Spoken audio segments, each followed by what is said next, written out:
Hello and welcome to this edition of the Evening Review. My name is Tevan Jabala, your host for tonight. Let's quickly look at the front page of today's Namibian Sun.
Yeah, so tonight we are joined in the studio by someone that a lot of you, the viewers, asked us to actually bring on the show, Natalia Isak, who is a corporate governance professional and also activist. Welcome to the show. Thank you so much for having me. Yeah. You've been in the news, in the paper, social media. You blew everybody away with the energy that you displayed in some of the material that we've seen, but maybe before we go to that, tell us what was the solidarity march that took place at the Namibia Civil Association, what is the last word? Authority, that you sort of spearheaded. What is it about? Actually, point of correction, I did not spearhead this much. What actually happened is that when I started working at the NCAA, the entire aviation industry, just not NCAA, was actually already frustrated with how the NCAA, carries out its regulatory functions. And so what happened when I got suspended is that the aviation industry actually organized this solidarity march, for not just me, but everybody that's on suspension, and just to stand in solidarity with the staff members that are being victimized. Over and above that, there is an understanding between aviation staff, that, or in the aviation industry, that the black people are being victimized. Was that your own experience also, the victimization part? Oh yes, definitely. I was victimized basically by mostly white management, especially because, being a corporate governance professional, you tend to not just focus on legal issues, and legal is a component of corporate governance itself. So when you're in that department and you see things happening, because you question some of these things because it impacts your work. It's either you question it and get certainty on it, or if it's actually being done wrong, you keep quiet and you comply with it, and with the potential of becoming an accessory to it. So if it ends up being a statutory offense, you pick it up, you don't report it, you becoming an accessory to it, and then you hope that you don't get implicated in the future if it comes out, but you will now never really know whether or not it will come out. So that's a value judgment that I had to make. Indeed. And so having joined the NCAA during the period that you've been there so long, what are some of the corporate issue flaws that you encountered that actually led to you speaking out in the manner that you did? Well, I made observations at different stages, but on the day that I walked in, just the fact that my office wasn't fully set up, I had to wait for over a month just to receive a laptop, and yet you're paying me. I'm thinking of it not just in terms of, well, this is in my interest as an employee because I'm chilling here for a month and you're not paying me, but on behalf of the employer, you think of it in the sense of somebody is on the payroll for an entire month and they can't be productive, but they're being paid anyways. That's a serious governance issue. And after that, in February, I went for an aviation law, civil aviation law, air law basically training. And they also made a few observations where I could really tell that the International Civil Aviation Organization is also really focusing on corporate governance issues within the aviation authorities globally. And that is something that is coming up, and even for the audit, for the international audit, we're actually required to give evidence of our corporate structure. And it really is my personal view that if we fail already at that stage where we have to present a structure, corporate structure that shows, you know, what the channel of communication is and how things work in the NCAA. If you fail at that stage, I don't think the audit would continue, because that would actually be an indication that everybody below that is doing whatever they want. You know, so that's a very critical part of the audit in my view.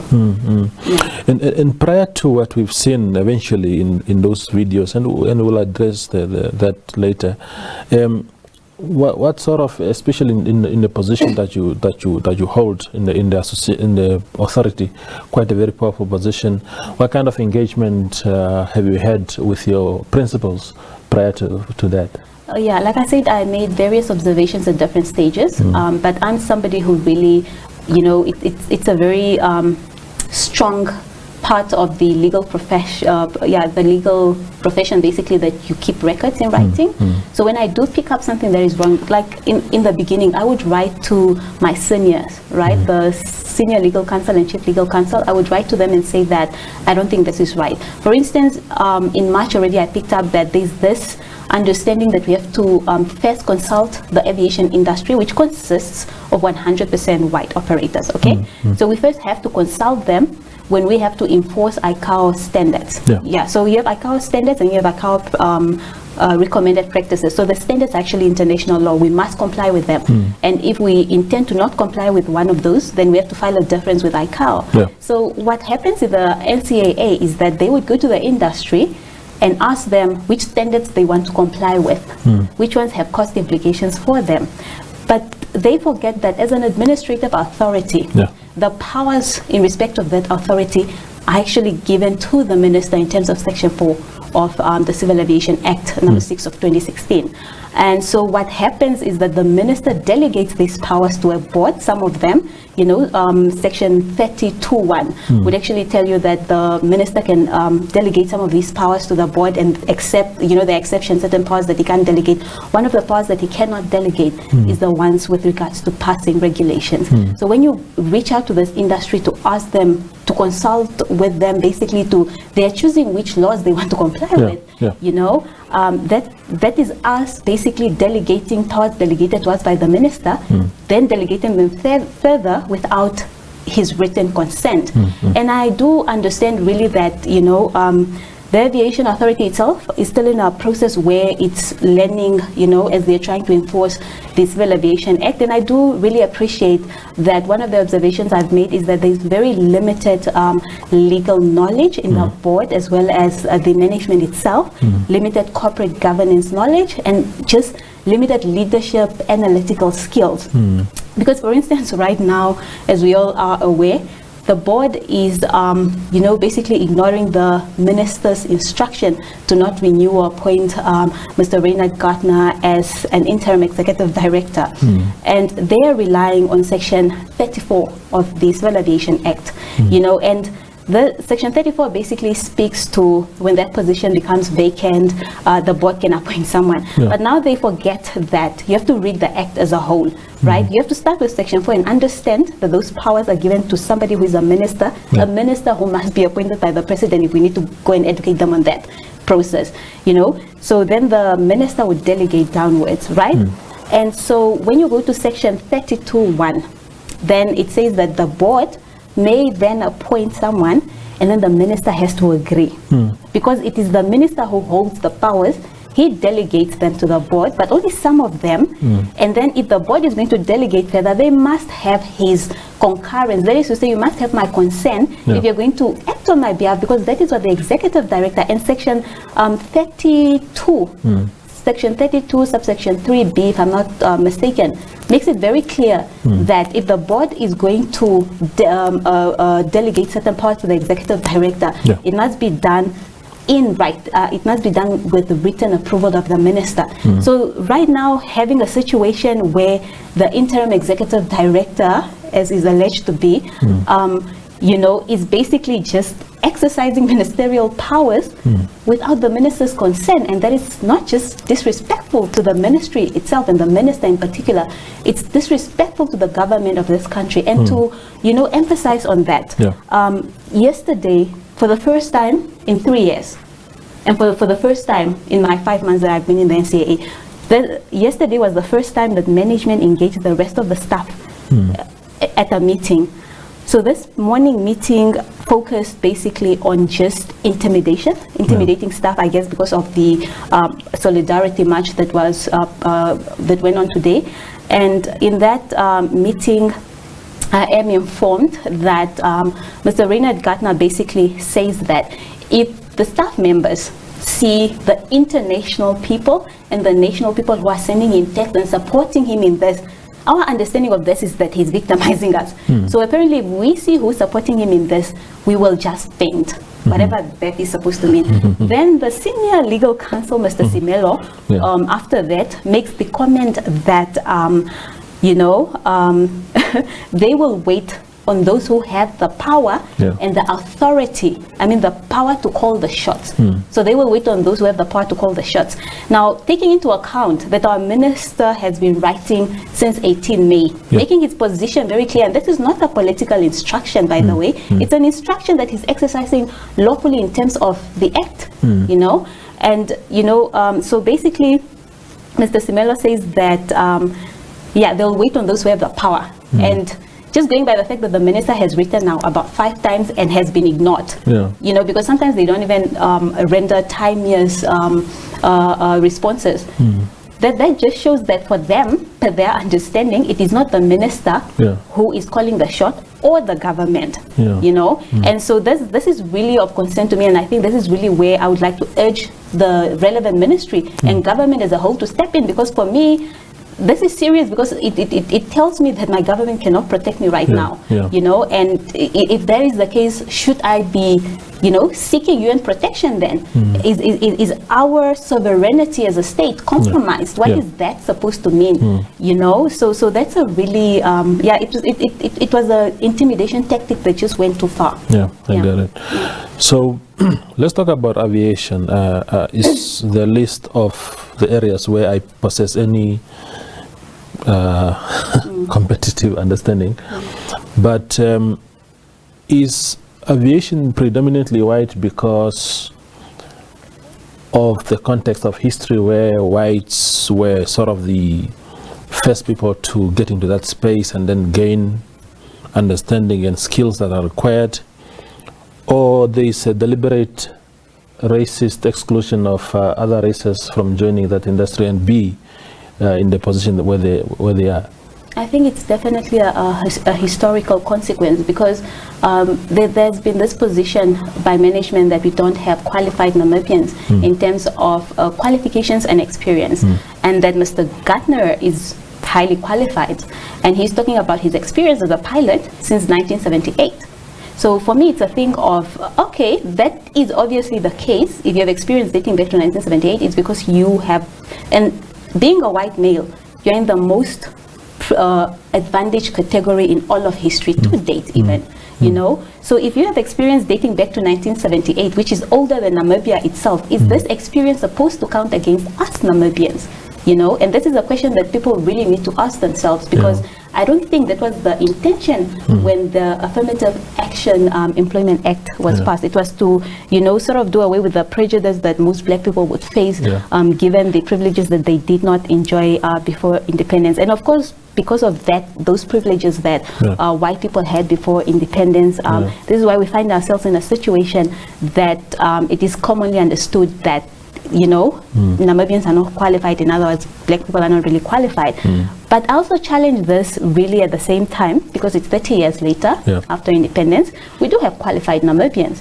It's just we have white supremacy at the same time that allows these people or the white people to actually still hold, because they rely only on experience, practical experience, and the qualification element of it is not really something they enforce. Now, we black people respect education, because I think growing up I've always been told if you want a bright future, study. So you study, you get the qualification, and then you come and you're hit with somebody's experience from before independence, you know. And even looking at Mr. Gartner's qualifications, I understand he only holds an MBA, and that is a qualification that so many Namibians hold. So obviously the only thing that gives him the advantage would seem to be that experience that we can't verify. I mean, where are you going to verify experience before 1990? All Namibian records must have started at least in 1990. Yeah, so I think we're really disadvantaged just because we're still dealing with historical implications, and I think that is really unfair and it needs to be addressed. Another thing, even in the NCAA itself right now, really we do have qualified Namibians in the relevant fields. The Compliance and Regulatory Risk Department has staff who are temporary, who are holding masters in aeronautical engineering, which according to Louise, being the safety advisor to the IED, you know, she says we don't have qualified Namibians. But we have people who have masters in aeronautical engineering, and you put them on a temporary contract as an administrative assistant, as an administrator, admin staff, you know. And even in that same department, you have somebody who holds an LLB degree, and is also a temporary admin staff, but the head of that department has a grade 12 certificate that is not even a pass. How does that work? And then they sing the song of psychometric test. She passed the psychometric test. Now my question is, first of all, how do you get to a psychometric test when you do not meet the minimum working experience requirement and the minimum qualification requirement? How do you get to be shortlisted to do a psychometric test? And then the other disadvantage, I think, for black people or previously disadvantaged people is that psychometric tests, my understanding is that it really it kind of analyzes how your life experiences, basically how those impact your decision making. Now we have been raised by parents who still have wounds from, you know, colonization era and whatnot. My own father was shot, and still we deal with that when he has to go to, you know, for medical checkups every now and then. So we are obviously being raised by people who are bruised, and they might be passing on that to us, and therefore, you know, and when somebody fails a psychometric test, then you need to ask yourself why. You need to determine why they failed, because if somebody is failing a psychometric test because they are traumatized by a rape incident that they have experienced, should that be a ground for us to discriminate against them in terms of employment? You know, wouldn't it be sufficient to say we will employ you, but we will also recommend therapy at the same time? Because we must understand that since we gained independence, the people who were affected psychologically have not really received you know, the relevant help that they need. I hear you. Just on corporate governance, is it not an overarching principle that the appointment of CEOs, whether interim or on a longer term, is a sole prerogative of the board, or is the act of the one that you cited earlier saying something different? Because I'm just talking about the established principle that the minister appoints the board appoints the CEO appoints management, especially in SOEs. That is the most common principle. But school me a bit on what your act, or just your actual understanding of that principle is. Yeah, so corporate governance generally, right, deals with your normal corporations, either private or public. Now Namibia has a unique market, you know, in the sense that it has state-owned enterprises, and that is an issue that I really wanted to focus on also on my for my master's dissertation. So Namibia's market with its state-owned enterprises, these SOEs are in key sectors in the economy, you know, and they were not really the focal point when corporate governance was developing as an area. So now you have to take that into consideration and consider that you need you know, ministerial intervention at certain stages, but it's not necessarily such that anybody is that they can't exercise their duties independently. Like I said again, Section 32 of the Civil Aviation Act, for instance, says that the minister holds the powers, but he must delegate them to that, because these are administrative bodies, the SOEs. So he must delegate them to a board, but not all of them, only some of them. And if the board intends to delegate further, like say to an executive director, that appointment has been dealt with. And I think there's been so much focus around this executive director thing because of the term, whether interim, acting, temporary, but the act only makes reference to an executive director.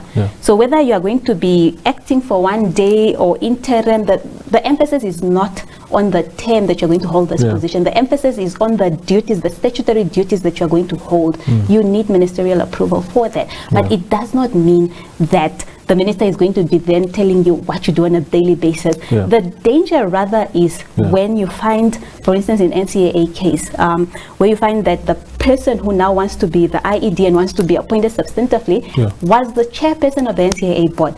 That means he was already in charge of the board. Now you take him from being in charge of the board to being in charge of management. And the board and management, it's a good corporate governance practice that they should function independently.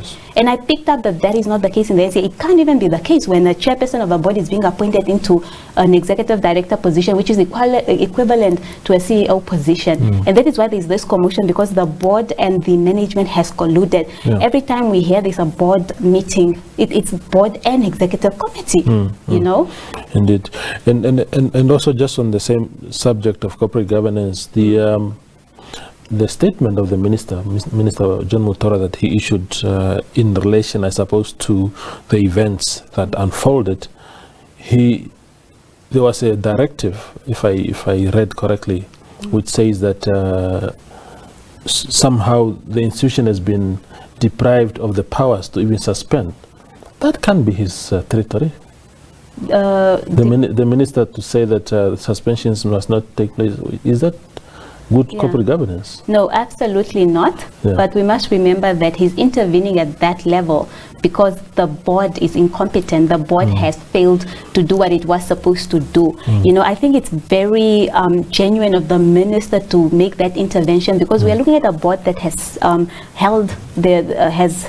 has been the board for the past 3 years. We're looking at them sitting with grievances for the past 3 years without resolving them, and they are just piling up, which is why people are now at where we are. On top of that, in 3 years, they did not appoint a company secretary. They do not have HR policies. They do not have a grievance policy. Nothing has been done in terms of corporate governance. But now you want to victimize staff for disruption of operations, for not following procedures. But what procedures when they are not? For instance, how do you now define this disruption in the absence of a policy? So I think the minister just really stepped in to just say, to call them to order, basically, which we appreciate. But of course, we know that the ultimate route would be the legal route. But as a lawyer, for me, it's a waste of time to go and ask the court to declare something invalid that legal department, Chief Legal Counsel Gordon Elliott, must know is illegal, And I think that speaks to professional negligence, which speaks to bad governance, And also the absence of those policies tells you that the board is actually, and management is actually not having a stakeholder inclusive approach to governance. They're not governing in that manner. There's an autocratic leadership going on where they feel they are not just above the employees, but they're also above the minister. I hear you. So as we conclude, Ms. Isak, let's talk about then the altercations, the physical confrontations. What was going on there? Well, what happened is that that morning we came to work dressed in black because we felt, we really needed to be seen, we needed to be heard, and we just planned on wearing black until management sees us and hears us. And because it was becoming so intense, they could see that most people were really opening up to me, and there was a petition, maybe somebody tipped them off, So that morning, there was an EXCO meeting in that boardroom, and they sent Chief Legal Counsel and Senior Legal Counsel to come to my office. They found me with 2 colleagues. They asked them to step out because they need to talk to me in private. So they speak to me in private and they say that we are ready to hear and resolve your grievance as EXCO. And I say, but this grievance implicates the head of this institution, who's also sitting there, is he going to be the judge of his own allegations, the allegations raised against him, you know? And for me, it was also a thing of, I questioned why my grievance came last. You haven't even sat with it for a week, but there are grievances from 2016 that you haven't resolved, you know, of other colleagues. Why are you in a hurry to resolve the grievance that came last? Why don't you deal with grievances in the manner in which they came in? And they asked me, is that your position? So you don't plan on retracting? And I responded and said, if I planned on retracting, I would retract in the same manner that I sent the grievance. And they asked me, is that your final decision? And I said, that is my position, you know. And so after, so they walked out. And after that, I texted my two colleagues and I said, well, this was an attempted bribe, because a bribe doesn't need to involve money. It's just you doing me a favor, you know, so that I keep quiet. And so I texted them to say that I'm expecting that they'll now be focusing on something around how do we get rid of her lawfully, you know. And so basically after that, I also decided that the colleagues and I should walk into Exco, because it looks like they see me as the only person who has a grievance, you know. And for me, I've always made it very clear that when I raise the grievance personal to me, first of all, the salary, my seniors have always made it very clear that they can increase my salary at any stage, immediately even. But I said, my concern is just not my salary. It's everybody's crying about salary. So let's just do, you know, deal with this issue for everybody, you know, in the same manner, equality, fairness, and all of that. And so when that bribe attempt failed, you know, I decided, colleagues, let's walk in, ask for 5 minutes of their time, because we've been, you know, requesting to see them and they've refused to see us, but we know they're all in there now, the relevant people, head of HR, CFO, all of them. And so we walk in, you can see in the videos, we are saying, excuse us, we just need 5 minutes of your time. And I think a management that hears their staff members would not be walking out when we walk in, especially when we have, you know, they would at least listen, even if the manner in which we walked in is not right or whatever. But that didn't happen, they walked out. And all we wanted to do was just find out if the IED is sitting in that office lawfully, if he's legally on the premises, if he is actually lawfully accessing NCAA affairs, which are state affairs. And here's the sensitivity with the Civil Aviation Authority. You regulate the airspace of the Namibian territory. There is a point of entry. If the person who's authorizing aircrafts to fly in and out of this country is not somebody with, you know, and this is where the ministerial approval comes in the interest of national security. So then that compromises national security significantly, you know, and that was the concern we had. And also the day-to-day decisions that you make as an administrative body, enforcement cases and everything else that colleagues would send out, that would be invalid if this person is not lawfully appointed. Now you need to ask yourself, for 2 months, are we going to be able to deal with possible consequences that may result from that? So that was really our concern. Because we felt before we could get into the grievances, let's maybe just get clarity if he's even at that stage the right person. And obviously after that, as you could see, the senior legal counsel was engaging us. He was answering the questions and saying, I'll send an internal memo when what we are asking for is proof, written proof, a copy of the minister's consent. And this internal memo, when it was sent, it just came as a threat to say that there'll be serious consequences basically for everybody that was seen there. And when I read that memo, I was ready to reply on behalf of everybody else, because that was victimization and, you know, intimidating stuff. And as I was doing that downstairs, it seems like they had already been in my office, because I left it open, and they had gone through my personal stuff, including my handbag. The petition to the ministry was actually in my personal bag. And the fact that they got hold of it means that they searched that office. Now, even if you have a key or that office is open and you're just entering that office, for me that is still breaking and entering, because of I didn't give you permission to enter. I didn't give you permission to search, and that search is therefore unlawful, and everything you took therefore you stole, and that is theft. You know, and the physical commotion started there, because if you read the letter, the suspension letters, they're saying that you should hand over, you know, a key and whatnot. But that is clearly not what happened. That you serve me an unlawful suspension. You don't even comply with your own provision that says that I should do a handover. You come and force me out. That was the first time in my 5 months that the CFO came to my office. He was so eager to kick me out. That was the first time. And the unlawful suspension itself is provocative enough. You trying to kick me out with any dignity is provocative. Now people see this as, yes, being kicked out of a building by two men. I didn't expect to overpower them, but if I'm physically fit and they're not physically fit and you come and attack me, I will react. But also, what needs to be noted here is that violence is not just physical. Violence is also non-physical. So all these grievances we have, that's non-physical violence, discrimination, racism, unfair treatment and all of that, unfair labor practices, even an unlawful suspension. That is non-physical violence. And non-physical violence will always trigger, especially when there's provocation, will always trigger physical violence. I hear you. In conclusion, Ms. Isak, what is, in hindsight, that you would have done better in so far as maybe the events of that particular day are concerned, or just your overall advocacy for better things at your organization? What is it that you think maybe this one I could have done it better? Or do you? Well, maybe when I managed to ward off the physical attack, maybe I shouldn't have continued with the verbal, insults and just I'll do whatever to you, because at that stage the attack was already warded off, but you're still in that moment when you're so angry. But in terms of how I handled this issue, really taking into consideration that every time I saw something was wrong, I would write to my seniors and I would say this is wrong. I really had so much confidence in them, because you never walk into an institution and think people are going to act unethically, people are going to be lawyers and not uphold the law. So, and I think they ran for the laptop because they could see that since I walked in, I really did, I followed, in the absence of there being a procedure, I followed some sort of procedure that I know is right. Like I got to a point even in April where I made most, the illegal recruitments when I picked them up, and the way they handled them. I wrote to just the senior legal counsel and I said, I'm not comfortable anymore taking instructions from external department managers because I don't have confidence in management that they can uphold the law, that they can do the right thing. So I would really appreciate if you maybe ask them to send all the instructions to you and you delegate. And even that wasn't working.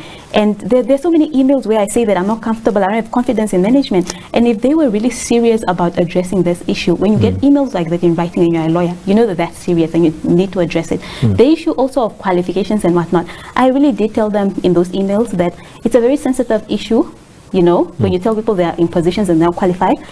But we need to address it at some point, and so I leave it in your higher officers to deal with it. And even the way I brought this grievance first, because the grievance is against the IED's management and leadership, I didn't just go to, because it's personal to him, I didn't go to my seniors, I went to HR, because I expected to uphold a certain level of confidentiality when it comes to grievances. I understand. And then she directed me to him, and I sat down with both of them and I spoke.